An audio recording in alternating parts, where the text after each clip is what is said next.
Hello everyone, जय हिंद, वंदे मातरम। मैं Krishna sir आपका स्वागत करता हूं आपके अपने यूट्यूब चैनल कृष्णा स्टडी मस्ती का वीडियो में।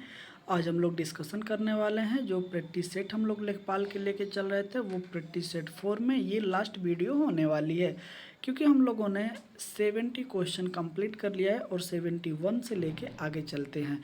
और अगर अभी तक आपने पिछली वीडियो को नहीं देखा है तो जाके कृष्णा स्टडी मस्ती के यूट्यूब चैनल पे वहाँ से आप जाकर विजिट कर सकते हैं। चैनल पे अगर पहली बार विजिट कर रहे हैं तो चैनल को सब्सक्राइब कर लीजिएगा, बेल आइकन को प्रेस कर लीजिएगा, जिससे कि आपको अन्य जानकारियाँ भी समय समय से मिलती रहे। तो चलिए बिना देर किए हुए हम लोग सेशन को स्टार्ट करते हैं। और सेशन को स्टार्ट करने से पहले किसी ने क्या खूब कहा है, बड़े ही ध्यान से सुनिएगा कि क्या बोला गया है।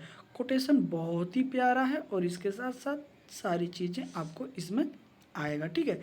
किसी ने क्या खूब कहा है कि अंत में तुम दोषी निकलोगे, अंत में तुम दोषी निकलोगे हर उस रिश्ते में जिसे तुमने निस्वार्थ निभाया हो, ठीक है।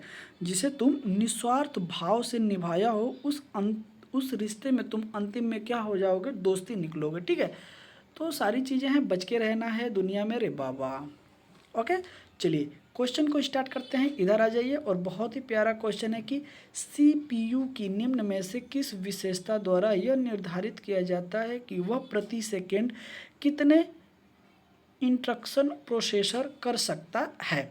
ऑप्शन नंबर ए कह रहा है कि क्लॉक स्पीड, बी कह रहा है कि कैश साइज, और सी कह रहा है कि हम लोगों का, ठीक है, कैश साइज, और सी कह रहा है कि नंबर ऑफ रजिस्टर, मतलब कि रजिस्टरों की संख्या, और डी कह रहा है कि विद्युत खपत, ठीक है, पावर कंज्यूमेशन। तो अगर हम बात करते हैं तो इसका राइट ऑप्शन क्या हो जाएगा, तो इसका राइट ऑप्शन हो जाएगा option number A is the correct option. क्या हो जाएगा, क्लॉक स्पीड। क्या हो जाएगा, क्लॉक स्पीड हो जाएगा। Right answer A is the correct option हो जाएगा। चलिए क्वेश्चन नंबर 72 देखिएगा, यहाँ खाली स्थान है। एक संचार प्रोटोकॉल है, क्या है। ऑप्शन नंबर ए कह रहा है कि HTTP है, बी कह रहा है कि CP है, और सी कह रहा है कि TP है, और डी कह रहा है कि HTTP है। अगर हम बात करते हैं तो इसका राइट ऑप्शन क्या हो जाएगा, तो इसका राइट ऑप्शन हो जाएगा option number B is the correct, D is the correct option. D is the correct option हो जाएगा HTTP। क्या हो जाएगा, HTTP। ओके, चलिए अगला क्वेश्चन थोड़ा सा बड़ा है तो इसलिए हम इसको दो पार्ट में करके देखेंगे, ठीक है। क्या है कि निम्नलिखित में से कौन सा कथन कंप्यूटर सिस्टम में रैम, ठीक है, रैम का क्या फुल फॉर्म होता है, तो रैम का होता है रीड एक्सेस मेमोरी। क्या होता है, रीड एक्सेस मेमोरी। और ROM read only memory. Read only memory के कार्यों का सर्वोच्चतम वर्णन करता है, हमें बताना है। तो फुल फॉर्म आप याद रखिएगा, रैम का होता है रीड एक्सेस मेमोरी, और रोम का होता है कि रीड ओनली मेमोरी। आइए ऑप्शन पे हम लोग चलते हैं और ऑप्शंस देखते हैं क्या क्या सही है, ठीक है। थोड़ा सा छोटा कर लेते हैं तो ही ऑप्शन हम लोगों को अच्छे से दिखेगा रे बाबा। चलिए थोड़ा सा बड़ा करके हम लोग देखते हैं, ठीक है। ऑप्शन नंबर ए कह रहा है कि रोम का प्रयोग उस डाटा को संग्रहित करने के लिए किया जाता है जिसे संशोधन और राइट, ठीक है, मतलब किया जाता है, किया जा सकता है। जबकि रोम की बात कर रहा है। अब रोम की कह रहा है कि फिक्स डेटा को संग्रहित करता है, फिक्स मतलब सेव करता है, ठीक है। बी कह रहा है कि रैम नॉन वोलेंटाइल है, जबकि रोम क्या है, तो वेनेल्टाइल है, ठीक है। चलिए अब देखते हैं सी क्या कह रहा है, तो सी कह रहा है कि रोम का प्रयोग सिस्टम फॉरवेयर को संग्रहित करने के लिए किया जाता है, जबकि रैम का एक्टिव प्रोसेसर के लिए अस्थायी डाटा संग्रहित करता है। और डी कह रहा है कि रैम का प्रयोग ऑपरेटिंग सिस्टम और अस्थायी फाइल, परमानेंट फाइल को संग्रहित करने के लिए किया जाता है, जबकि रोम की अगर बात करें तो यह अस्थायी मतलब टेम्परेरी डाटा संग्रहित करने के लिए किया जाता है। अगर हम बात करते हैं तो इसका राइट ऑप्शन क्या हो जाएगा, तो इसका राइट ऑप्शन हो जाएगा option number C is the correct option. क्या हो जाएगा, C is the correct option हो जाएगा, ठीक है। रोम का उपयोग सिस्टम फॉरवेयर को संग्रहित करने के लिए किया जाता है, जबकि रोम एक्टिव प्रोसेसर को अस्थायी डाटा संग्रहित करता है। ओके, चलिए आइए क्वेश्चन नंबर की अगर हम बात करते हैं कि 74 open source desktop operating system का उदाहरण निम्नलिखित में से कौन सा है। ऑप्शन नंबर ए कह रहा है कि एंड्रॉयड, बी कह रहा है कि विंडोज 11, सी कह रहा है कि मैक ओएस और डी कह रहा है कि लिनक्स ओम टू। ठीक है, तो हमें बताना है कि इसका राइट ऑप्शंस क्या हो जाएगा। तो इसका राइट ऑप्शन हो जाएगा option number D is the correct option, Linux ओम टू। क्या हो जाएगा, ओम टू। ठीक है, क्वेश्चन नंबर 75 देखिएगा कि आधुनिक मदरबोर्ड में उच्च स्पीड संचार की सुविधा के लिए निम्न में से कौन सा घटक सीधे सीपीयू से जुड़ा होता है। ऑप्शन नंबर ए कह रहा है कि पीसीबी, बी कह रहा है कि जीपीयू और सी कह रहा है कि आरओएम रोम और डी कह रहा है कि नॉर्थ ब्रिज। अगर हम बात करते हैं तो इसका राइट ऑप्शन क्या हो जाएगा। तो इसका राइट ऑप्शन हो जाएगा option number D is the correct option, north bridge. क्या हो जाएगा, नॉर्थ ब्रिज हो जाएगा। आगे देखिएगा, अगला क्वेश्चन कह रहा है कि निम्नलिखित में से कौन सा दुर्घटनावश या इरादतन रूप से डेटा के अनधिकृत व्यक्तियों के समकक्ष प्रकटीकरण या अनधिकृत संशोधन या नष्ट किए जाने से संरक्षण को संदर्भित करता है। हमें बताना है। ऑप्शन नंबर ए कह रहा है कि डाटा सिक्योरिटी, बी कह रहा है कि प्राइवेसी डाटा, सी कह रहा है कि डाटा रिड्यूंडेंसी और डी कह रहा है कि डाटाबेस। अगर हम बात करते हैं तो इसका राइट ऑप्शन क्या हो जाएगा। तो इसका राइट ऑप्शन हो जाएगा डाटा सिक्योरिटी। ठीक है, क्या हो जाएगा, डाटा सिक्योरिटी हो जाएगा, डाटा सुरक्षा। अगला क्वेश्चन है कि निम्नलिखित में से कौन सा स्प्रेडशीट का एक उदाहरण है। हमें बताना है। ऑप्शन नंबर ए कह रहा है कि माइक्रोसॉफ्ट एक्सेल, बी कह रहा है कि माइक्रोसॉफ्ट आउटलुक, सी कह रहा है कि माइक्रोसॉफ्ट पावर पॉइंट और डी कह रहा है कि माइक्रोसॉफ्ट वर्ड्स। अगर हम बात करते हैं तो इसका राइट ऑप्शन क्या हो जाएगा 77 का। तो इसका राइट ऑप्शन हो जाएगा भैया ए, माइक्रोसॉफ्ट एक्सेल। क्या हो जाएगा, Microsoft Excel. Option number A is the correct option हो जाएगा। चलिए अगले क्वेश्चन को देखिएगा। अगला क्वेश्चन भी बड़ा ही प्यारा है कि एक्सेल खाली स्थान है, एक्सेल है क्या है।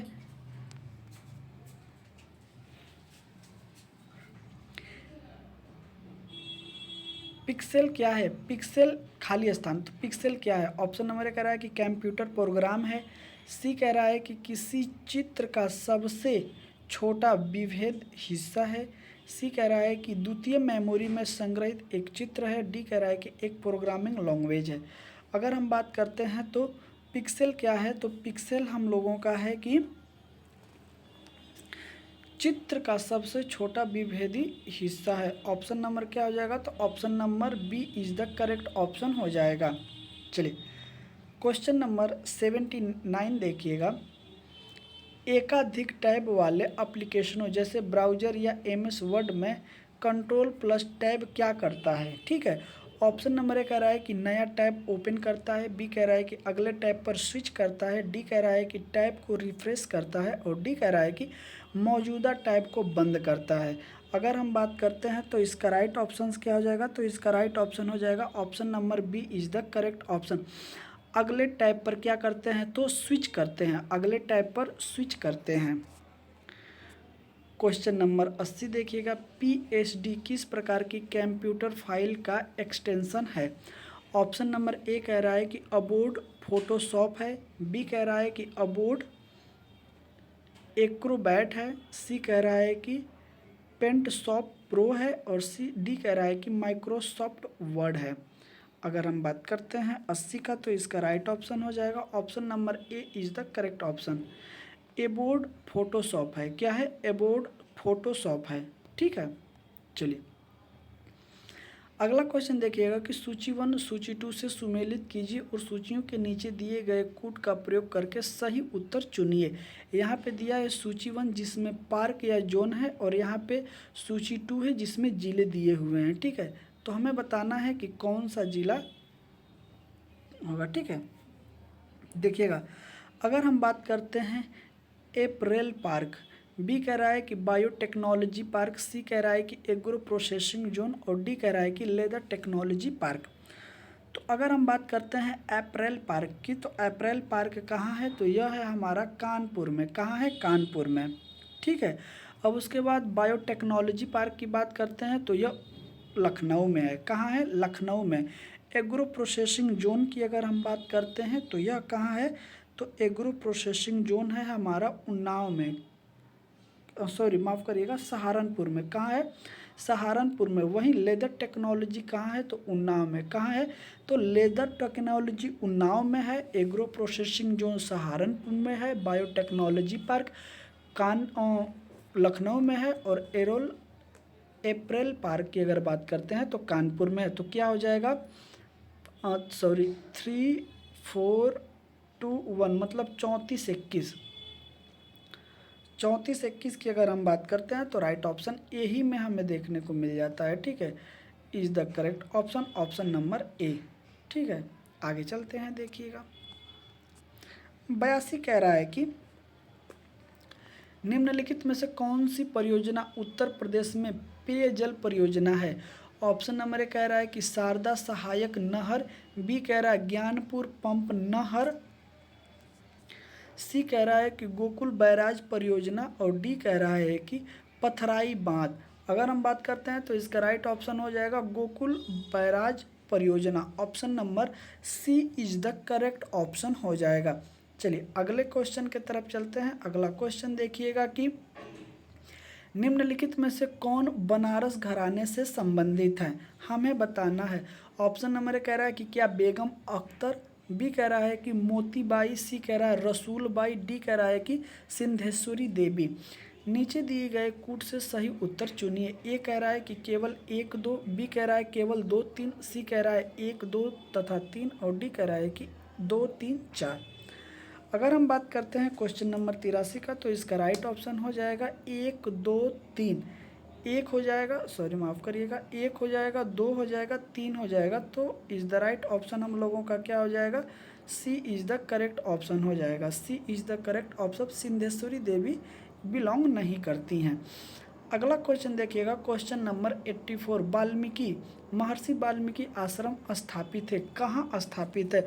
ऑप्शन नंबर ए कह रहा है कि श्रावस्ती में, बी कह रहा है कि बिट्ठूर में, सी कह रहा है कालपी में, और डी कह रहा है कि उपयुक्त में से कोई नहीं। अगर हम बात करते हैं कि महर्षि वाल्मीकि आश्रम जो है यह कहाँ स्थित है, तो यह स्थित है हम लोगों का कहाँ?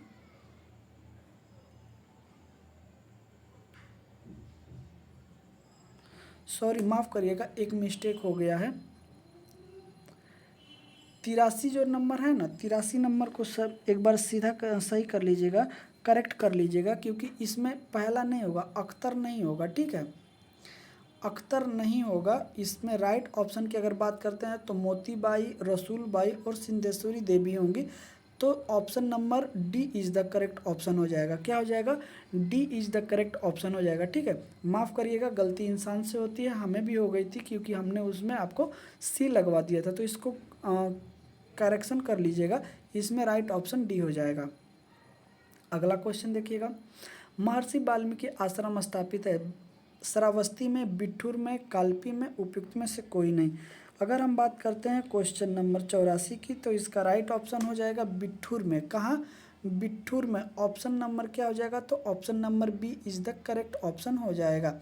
चलिए अगला क्वेश्चन देखिएगा, 85 की उत्तर प्रदेश में सर्वाधिक क्षेत्रफल वाली आम की प्रजाति है, कौन सी है? ऑप्शन नंबर ए कह रहा है कि चौसा, बी कह रहा है दशहरी, सी कह रहा है लंगड़ा, और डी कह रहा है कि सफ़ेदा।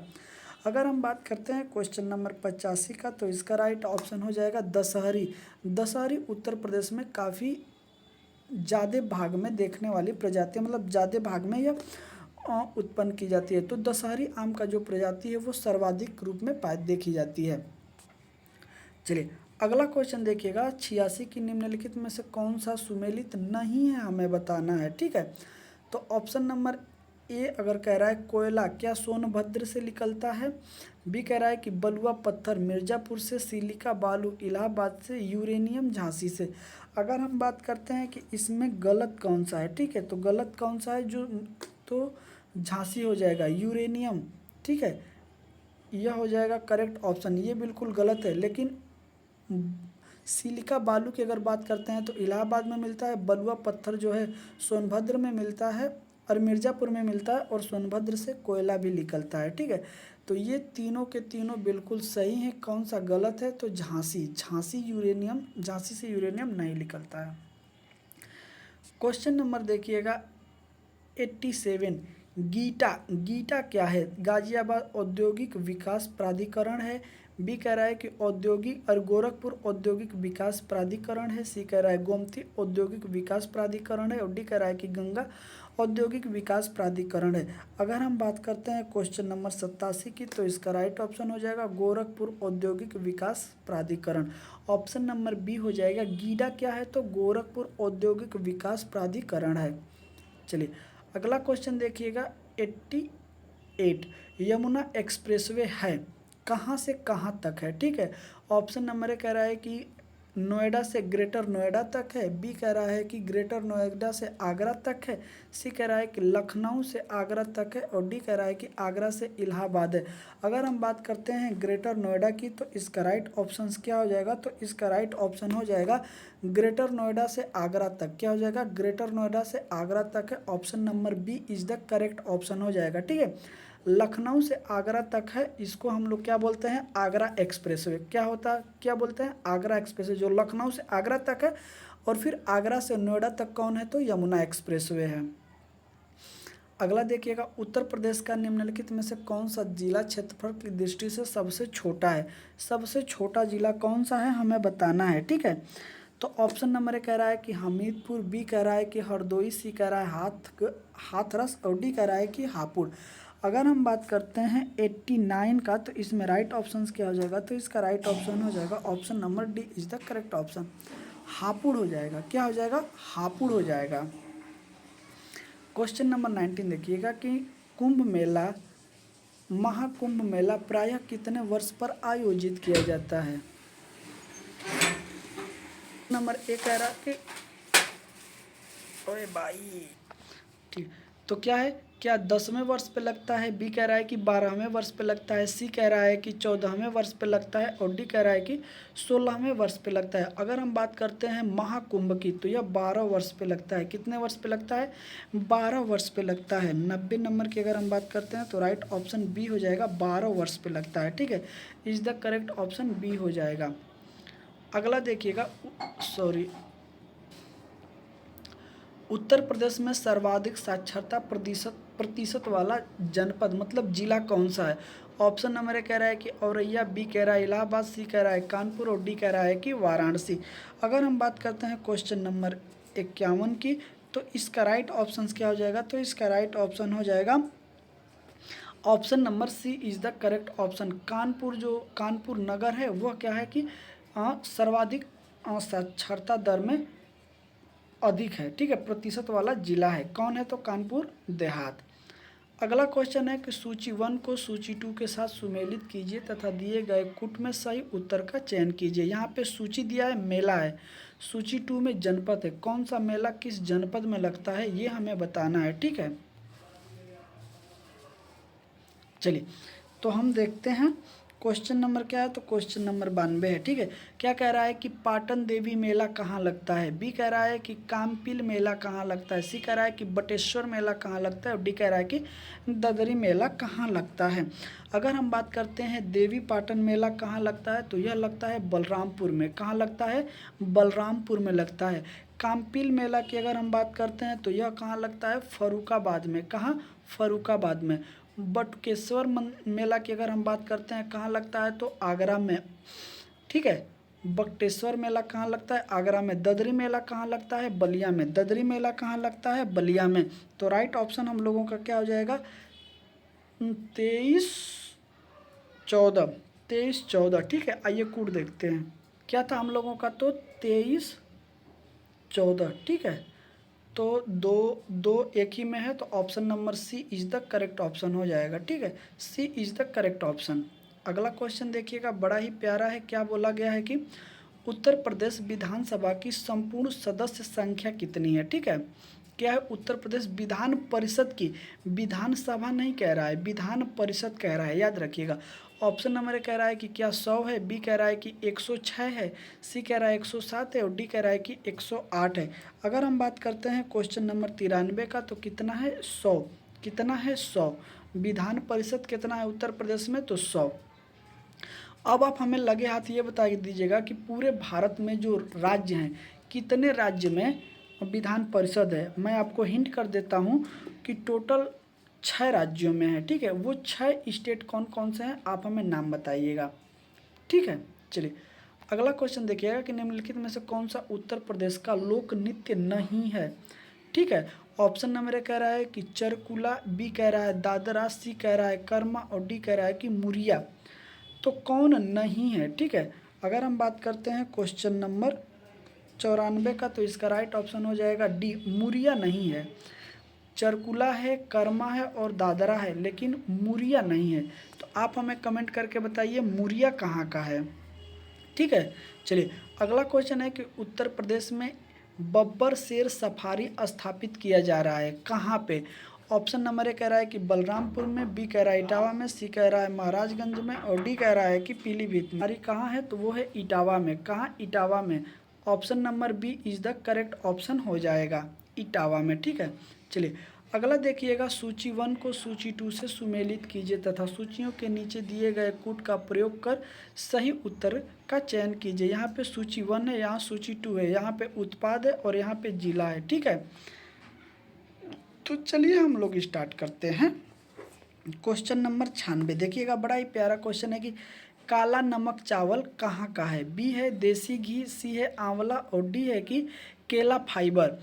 अगर हम बात करते हैं काला नमक, तो काला नमक कहाँ है, तो काला नमक सिद्धार्थनगर में ज़्यादा देखने को मिलता है।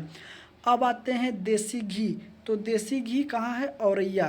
कहाँ है, औरैया में। आंवला की अगर हम बात करते हैं, तो आंवला कहाँ है, आंवला है प्रतापगढ़ में। अब उसके बाद आते हैं केला फाइबर, तो कहाँ है, कुशीनगर में।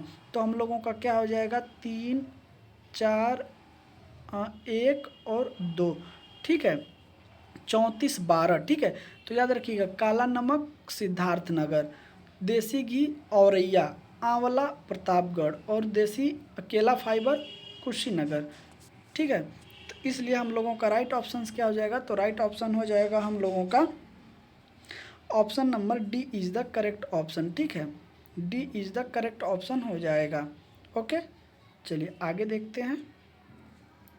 धीरे धीरे करके हम लोग इस सीरीज को भी लेके अपने अंतिम विजय के तरफ चल रहे हैं, ठीक है। तो चलिए स्टार्ट करते हैं। क्वेश्चन नंबर 97 उत्तर प्रदेश का एकमात्र मुक्त विश्वविद्यालय जाना जाता है, किस नाम से जाना जाता है। ऑप्शन नंबर ए कह रहा है कि वीर बहादुर सिंह मुक्त विद्यालय, सी कह रहा है कि राम मनोहर लोहिया मुक्त विश्वविद्यालय और सी कह रहा है कि राजसी टंडन मुक्त विश्वविद्यालय और डी कह रहा है कि दीनदयाल उपाध्याय मुक्त विश्वविद्यालय। अगर हम बात करते हैं क्वेश्चन नंबर 97, तो इसका राइट ऑप्शन हो जाएगा option number C is the correct option, Rajarshi Tandon मुक्त विश्वविद्यालय, राजसी टंडन मुक्त विश्वविद्यालय, ठीक है। क्वेश्चन नंबर देखिएगा 98, पार्वती अगछा पक्षी अभ्यारण्य क्या है, तो नाम इसका बहुत ही ध्यान से देखिएगा कि पार्वती अरछा पक्षी अभ्यारण्य कहाँ स्थित है, जिसे इको सेंसिटिव जोन घोषित किया गया है। तो कहाँ का है। ऑप्शन नंबर ए कह रहा है कि बलरामपुर, बी कह रहा है बहराइच, सी कह रहा है गोंडा, डी कह रहा है कि श्रावस्ती। अगर हम बात करते हैं 98 का, तो इसका राइट ऑप्शन हो जाएगा गोंडा। कहाँ हो जाएगा, Gonda. Option number C is the correct option हो जाएगा गोंडा। अगला क्वेश्चन देखिएगा, यूनेस्को ने लखनऊ को किस श्रेणी में क्रिएटिव सिटीज नेटवर्क जिसे UCCN का हिस्सा बनाया है, ठीक है। ऑप्शन नंबर ए कह रहा है कि सिटी ऑफ लिटरेचर में, बी कह रहा है कि सिटी ऑफ म्यूजिक में, सी कह रहा है कि सिटी ऑफ गैस्ट्रोनॉमी में और डी कह रहा है कि सिटी ऑफ डिजाइन में। अगर हम बात करते हैं, तो इसका राइट ऑप्शन हो जाएगा सिटी ऑफ गैस्ट्रोनॉमी में। Option number C is the correct option हो जाएगा। चलिए अगला क्वेश्चन कह रहा है कि उत्तर प्रदेश ग्रामीण बैंक जिसे UPGB के ने किसानों के लिए किस सुविधा को पूरी तरह डिजिटल बनाने की घोषणा की है? ठीक है। ऑप्शन नंबर ए कह रहा है कि फसल बीमा को, बी कह रहा है कि किसान पेंशन योजना को, सी कह रहा है किसान क्रेडिट कार्ड को, और डी कह रहा है कि प्रधानमंत्री फसल योजना को। अगर हम बात करते हैं कि उत्तर प्रदेश ग्रामीण बैंक किसानों के लिए किस सुविधा को पूरी तरीके से डिजिटल बनाने की प्रक्रिया में आगे बढ़ रहा है, तो वो है किसान क्रेडिट कार्ड, KCC जिसको हम बोलते हैं, किसान क्रेडिट कार्ड। ठीक है, KCC को। ठीक है, तो इस तरीके से आज हम लोगों ने 100 क्वेश्चन कंप्लीट कर लिए, और इसमें से आपके कितने क्वेश्चन सही हुए हैं ज़रूर आप हमें कमेंट करके बताएं। और इसी के साथ मैं अपने सेशन को यहीं विराम देता हूं। और आज हम लोगों ने 4 प्रैक्टिस सेट कितना हो गया, तो प्रैक्टिस सेट हम लोगों ने 4 कंप्लीट कर लिया है। और हमने कहा था आपको 10 प्रैक्टिस सेट कराने के लिए, जिसमें से 4 कंप्लीट हो गया है, बचा कितना है 6। तो ये भी हम लोग जल्दी ही कंप्लीट कर लेंगे। ठीक है, चलिए सेशन को समाप्त करते हैं। और जाते जाते कितनी बात किसी ने कहा है कि सफलता सार्वजनिक उत्सव है, सफलता सार्वजनिक उत्सव है और असफलता व्यक्तिगत शोक। क्या है? व्यक्तिगत शोक। ठीक है, तो चलिए आप अच्छे से अपने जो आपका टारगेट है, जो आपका लक्ष्य है, उसे हासिल करिए। और इसी शुभकामना के साथ मैं अपने वीडियो को यहीं विराम देता हूँ। मिलता हूँ आपसे अगले सेशन में, तब तक के लिए जय हिंद, वंदे मातरम, अपना ख्याल रखिएगा।